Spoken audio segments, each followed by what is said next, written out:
Okay, well, good afternoon. I think some of you may know me. I'm Michael Brown. I'm city manager just on an interim basis. Been here since November, but before that I was city manager from 1995 to 2010, 15 years, and before that I was city manager in Columbus for 5.5 years, and then I was assistant here. And in the last 10 years I had a private consulting business for cities in Georgia. The reason I'm here today, and the reason I appreciate you being here, is because of this hotel-motel tax proposal and all the things that it could do, and I'm still hopeful that it will do. I hope that we can do it. Suffer with me for a moment, but I go back to 1980 when you could come downtown and you had no trouble getting a parking space. It was dead most of the time.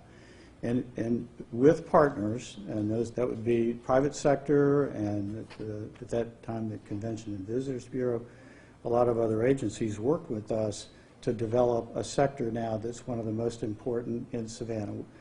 The largest single employment sector in Savannah is tourism and hospitality, 16,000 employees. But last week I looked at something that said, and several of your outlets had it, one, we're announcing a major expansion of the convention facility, and at the same time we might not be able to raise the hotel-motel tax. So let's don't make it complicated. This is something that we do with our partners and with the private sector, now called Visit Savannah and so forth, to build product for this industry. We enjoy it, and also all of our visitors, and I don't have to promote ourselves as a visitation place. We know what we are. Actually, the city of Atlanta has the largest hotel-motel collections in Georgia. That's $85 million. Savannah's number 2, 22, and then there's Gwinnett County at 12. So it kind of gives you a sense if you compare us with downtown Atlanta. Well, why would I be concerned about that? Because in my tenure, with credit to everyone, we did things like the visitor center, the museum in the visitor center, the parking there, the rail shops, the museum in the rail shops, the city market, the improvements to Broughton Street, which I think do help bring visitors, the Franklin Square, Ellis Square. When I first came back to Savannah, I'm not getting these in exact chronological order. The new convention facility wasn't open yet, but they were in danger of losing conventions. We built, I believe, about 20 or 30,000 square feet of rooms. If you go look at the Civic Center, you'll see those, the arches, and then those were meeting spaces that the city put in with its money so that we would not lose those conventions. We helped do the Trade Center. We helped set up the parking fund. Why would that matter? Because now the hoteliers depend upon our parking facilities. I think we have about, I don't know, what is it, 10 or 15,000 spaces, which fit perfectly because they can use these spaces overnight, and then they have their guests.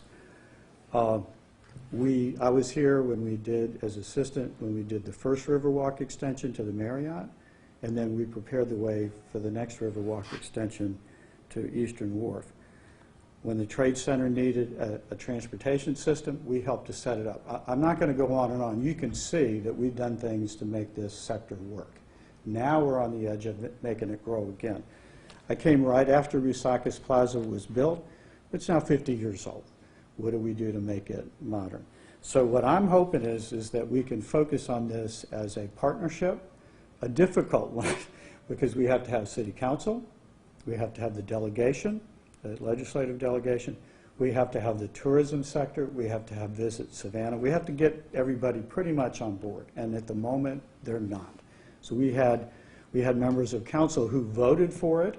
First, several voted to recommend this bracket increase, and then they've acted in contradiction to that, and then they voted for a new agreement with the convention and visitors, and then they acted. Now, so what is all this about?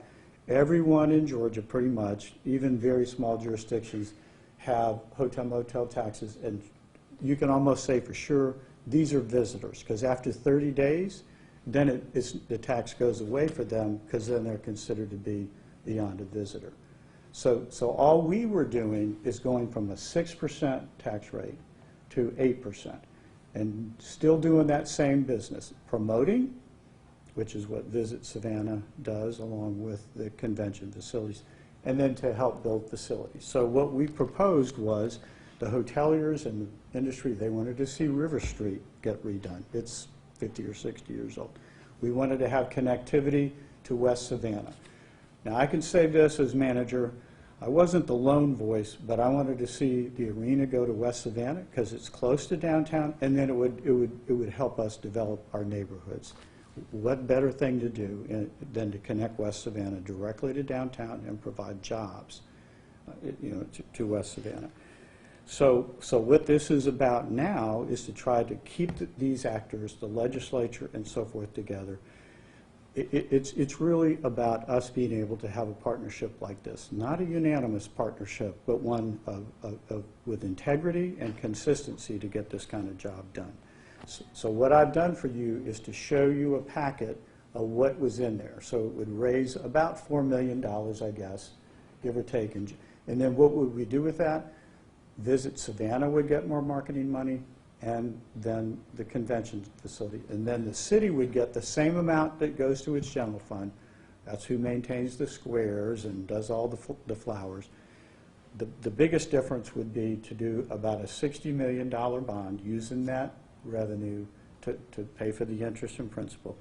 And it would go to the riverfront, it would connect downtown to West Savannah, and it would allow for the development of the arena district. And then it would do what we call tied to town, which is the trail network, and then the heritage trail into West Savannah. I am disappointed that after 10 years that we have not had the trail system further along. So to me, these are things that benefit everybody. Now, some have said, well, people of color don't use the riverfront, or they don't use the trail system. Well, I just don't see how anyone can really conclude that everyone in this community doesn't benefit from all of these things. I'm hoping that we can get beyond that kind of talk.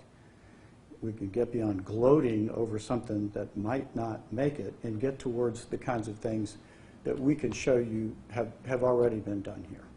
I think we can do them. It's critical that we show that we can hold hands and do things that will benefit West Savannah, which about half of it would benefit West Savannah, and then better promote the city. So I'm not going to go on and on. You all know what you do. You have busy schedules, but I would be happy to further explain it. What will this do? Bring more money to promote Savannah through Visit Savannah, and to promote the convention facility. It would not give any more new money to the city for maintaining squares, same amount. And then it would give us the ability to do these capital projects, which those of you who live here know that these are good projects.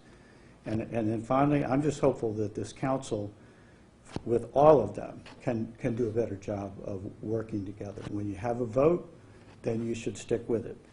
But last week, I received an alternate proposal, which has happened before, contrary to what council said, to give money to an organization not even legally qualified to spend the money.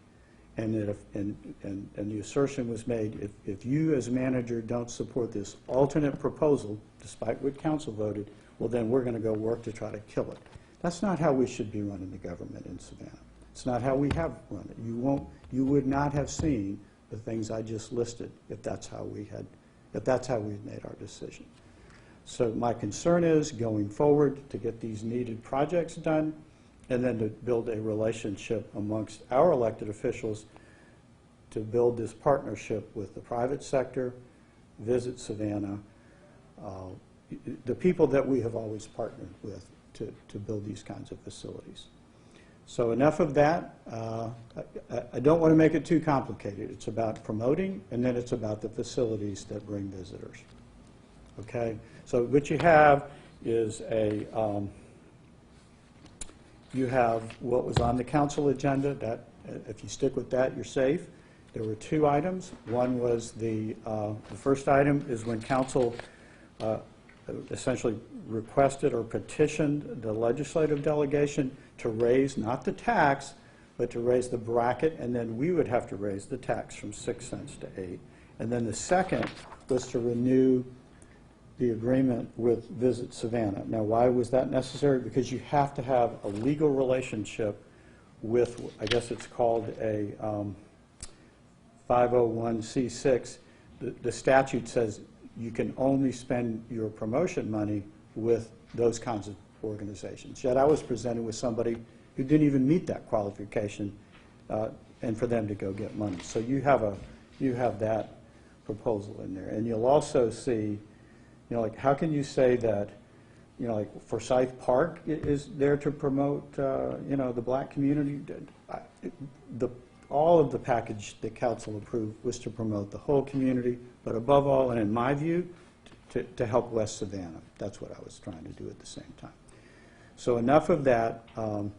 I will just conclude to say that I don't consider this to be political. I consider this to be in support of the things that we need to do as a city.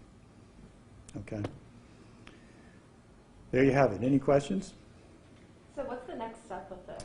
Well, we hope that the legislature will, our own delegation, will at least take one last look. There's, 5 more days, you know as well as I do, until the end of the session. It's not inconceivable. I'm not trying to burn any bridges, see what they can do on this. And then secondly, the next steps are to say, how do we still do the Tide to Town? How do we support the arena? How do we improve West Savannah? These were things I always hoped that we could do. So these things are kind of being slowed down because some of the alderwomen who have spoken up? Well, I think what happened is after council had voted, 8-1 and what were the votes, Joe? 6-3 and 7-1. Then some of them who had voted for it then went to the delegation. And as I said, if you don't keep the group together, then these things tend to fall apart. This is the kind of thing where all of you would have to agree to something here in this room, or you'd say, no, I'm going my own way. We need these 4 or 5, all of these people in the community to basically be in consensus on it. You mentioned a lot of projects that are, supported through this. Can you kind of talk about, I guess, the impact if this doesn't go through for the city? Well, one of the projects which I was hopeful was taking the Waterworks building right at Stiles and Gwinnett. It's historic, but turn it into a market. And we all see how these urban markets work. We all see the need for fresh foods and neighborhoods being able to go to markets like that, and for them to be vendors there, for them to run that facility. That $10 million, that goes away. At this point, we'd have to find another way to fund it. You presented us with a list here, I think it's $7.5 million. Are these the changes that were? This is what was presented to me. And you talked about a group that would not be legally qualified to get money. Would that be the Urban Development That's right. Authority? And what makes them ineligible for that? Because they have to be, at the time of the award, a 501c6, and they're not.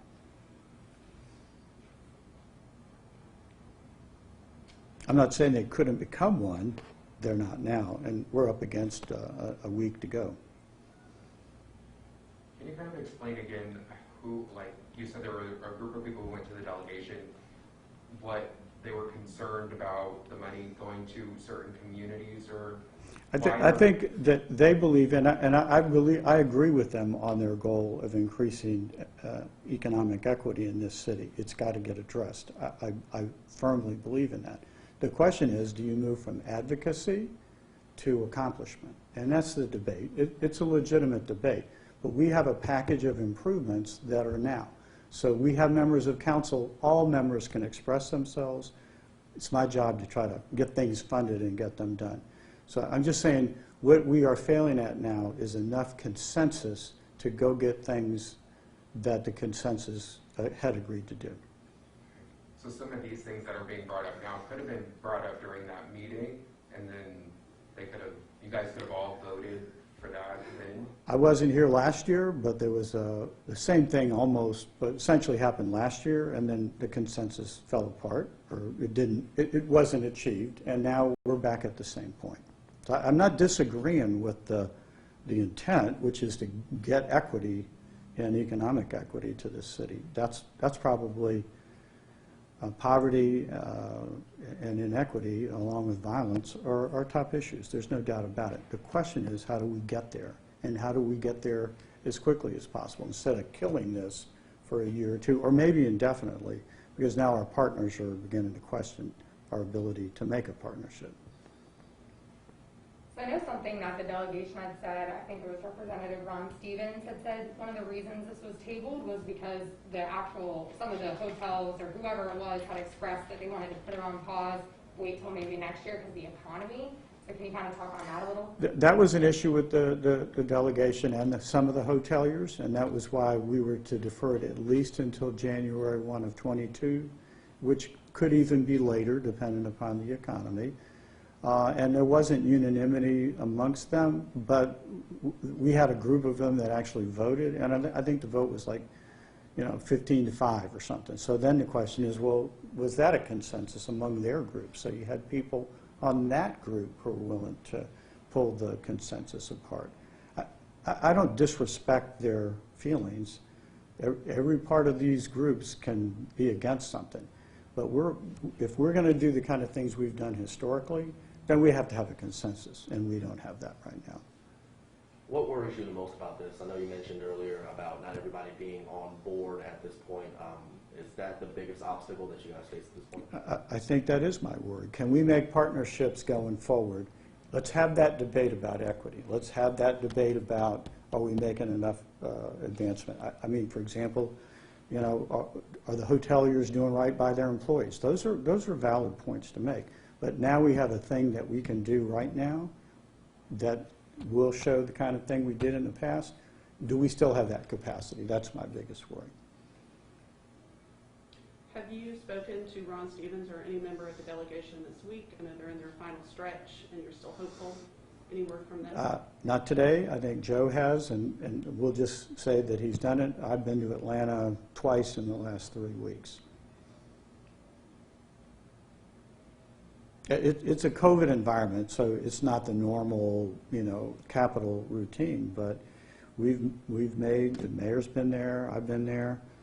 Even in the COVID routine, we went up there to try to hold a consensus together. And I'm hopeful that it still can, but if it doesn't, then I'm worried for the future.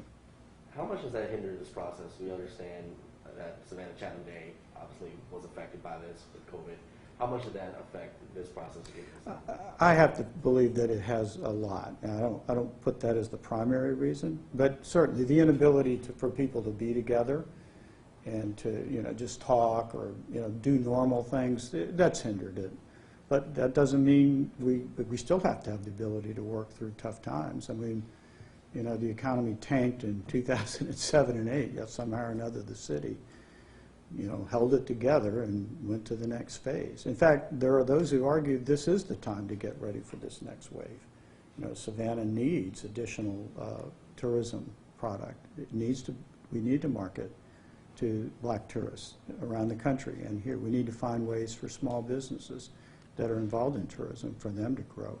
But now's the time to do that. Let's don't wait till later.